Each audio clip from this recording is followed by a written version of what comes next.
como funcionam esses testes? E muita gente confunde teste de QI com inteligência, né? Não sabe muitas vezes que existem vários tipos de inteligência. Gostaria da sua explicação sobre isso. Com relação a vários tipos de inteligência, o Gardner, né, que propôs, tem duas, ele tem do Gardner e tem do Guilford. O Guilford propõe 120 tipos de inteligência, são 20 fatores. 120? 120. Nossa, o Gardner propõe de 7 a 8. Né? Uhum. O Gardner é o posterior. O Guilford é um pouco mais científico, porque ele se baseia em análise fatorial. O Gardner simplesmente ele propôs um modelo que não tem fundamento nenhum científico, né? E, curiosamente, é um dos mais aceitos, embora não tenha fundamento científico nenhum praticamente. Tem o do Spearman, que é do fator G, que é o que se encaixa melhor no que nos modelos científicos vigentes, é o de Spearman, de 1904, mais ou menos. E a ideia do Spearman é que você tem um fator geral que ele representa 85% aproximadamente da variabilidade da inteligência para diversas atividades. Então, se a pessoa tem um elevado fator G, ela se dá bem em literatura, em matemática, física, química, astronomia, praticamente todos os campos que não envolvam áreas muito especializadas, como música, por exemplo, ou balé, arte marcial, sei lá, alguma coisa... Mais lógica. Quase tudo que se aplica à inteligência propriamente, a lógica também, né? A inteligência é um pouco mais abrangente do que a lógica. A lógica é um dos componentes para o desempenho intelectual. A criatividade, por exemplo, não envolve necessariamente lógica, sim, mas também é um componente da inteligência. E quando o Gardner faz, basicamente, ele dá o nome de inteligência para talentos. Ele troca os nomes, né? O que seriam vários talentos para várias áreas. Ele usa, por exemplo, talento, ele fala de inteligência sinestésica. Seria, na verdade, um talento sinestésico, né? Talento interpessoal, que ele chama de inteligência. Ele está meio que pervertendo o significado, a etimologia da palavra inteligência, né? Então, o Gardner, entre os psicometristas mais bem conceituados, o Gardner não é levado muito a sério. Mas, popularmente, ele acabou fazendo muita publicidade e conseguiu bastante repercussão.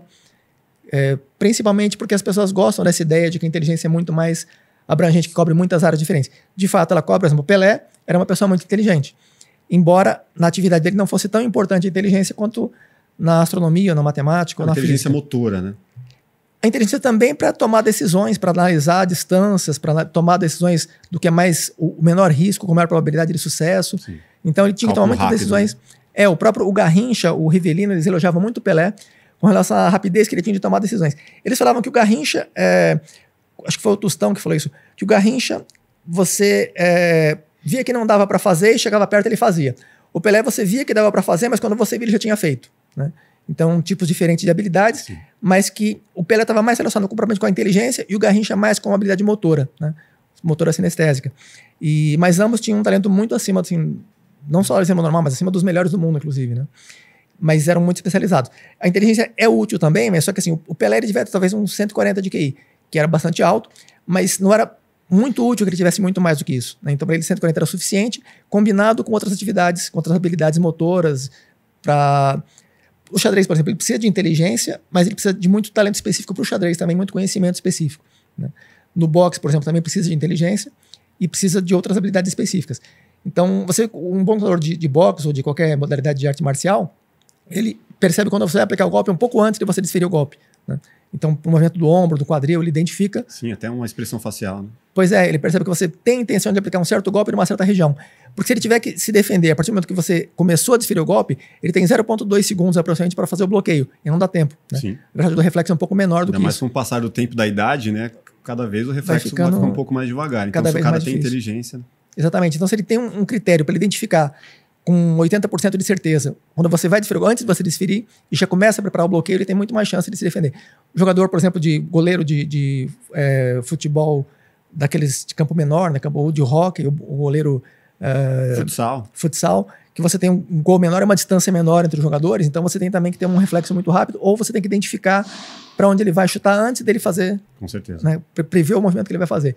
Então a inteligência acaba sendo útil também nesses casos, né? Só que acaba sendo menos, porque é muito mais importante nesses casos a velocidade do que a profundidade da análise, né? O Pelé, por exemplo, é muito importante que ele fosse muito rápido, e não tanto que ele tivesse uma análise extremamente criativa e profunda e complexa, né? E faz o paralelo com o QI, né? Com os testes, com os números, né? Você falou aí de 90 a 109 é baixo. É normal. É a média da população. Na média, a partir de 140 já é gênio. Tem várias escalas diferentes. Tem a do Stanford Binet, tem a do Terman, tem do Wechsler, tem do Otis. Tem muitas escalas diferentes com critérios um pouco diferentes. Mas o mais convencional? de popular? Não tem bem o mais... O Veckler tem sido, atualmente, até uns 20 anos atrás, o Stanford Mineiro mais usado, meio que padronizado, que tinha a média 100 e o padrão 16. Eles consideravam de 90 a 110 a média, de 110 a 120 médio superior, 120 a 130 superior, 130 a 140, 130 a 150 superdotado. Acima de 150 era considerado gênio pelo critério mais antigo. Depois que o Terman sugeriu aumentar um pouco esse limite, passou a ser 175. A partir de 175 seria gênio, e até 140 seria médio superior, acima de 140 a 175 seria superdotado, né? Acima de 135 seria gênio. Isso pro Terman. O Veckler, ele já propõe até 127 superior, acima de 127 até 150 superdotado, acima de 150 gênio.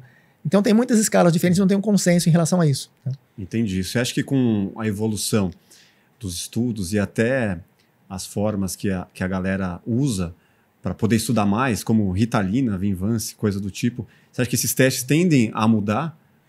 Tem o efeito Flynn, que ele é estudado já no século XX, teve um crescimento de mais ou menos uns 30 pontos ao longo do século XX, entre os primeiros testes de 1905 até o final do século XX, houve um aumento de mais ou menos 32 pontos. Depende do país, varia um pouco de um país para outro. Né? Tem as várias curvas, mas em média a população mundial, entre os países nos quais os testes foram aplicados longitudinalmente, mostrou um aumento de mais ou menos uns 30 a 35 pontos. Né?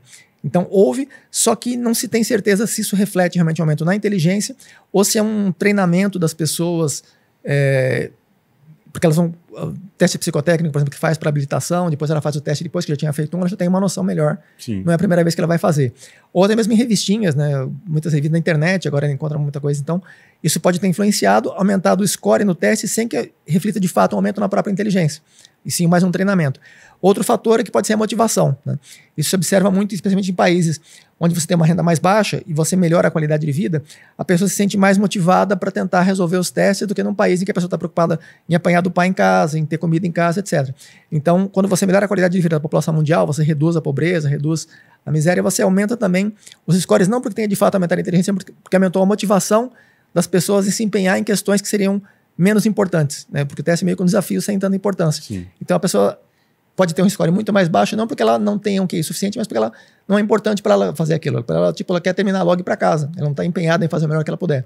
E como consequência, e aí vai medir, o score médio que vai ser medido para aquela população vai ser mais baixo, não porque ela de fato, aquela população tem o QI mais baixo, sim por motivação.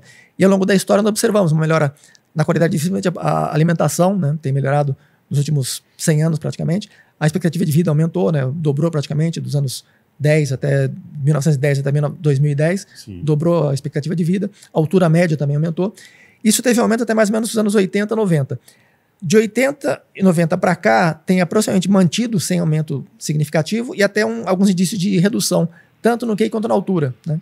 A altura das pessoas tem diminuído um pouquinho, só que não dá para ter muita certeza porque tem muita oscilação, então não dá para saber se tem um decréscimo real ou se é só uma oscilação que se considerar um período mais longo, talvez não tenha um decréscimo. Uhum. Então, está oscilando, mas com indicativo de que talvez esteja caindo, tanto o QI quanto a altura. A expectativa de vida continua aumentando. Em parte, talvez, pela alimentação, né? Estrogênio, alguns hormônios que são usados em frango, em soja, né?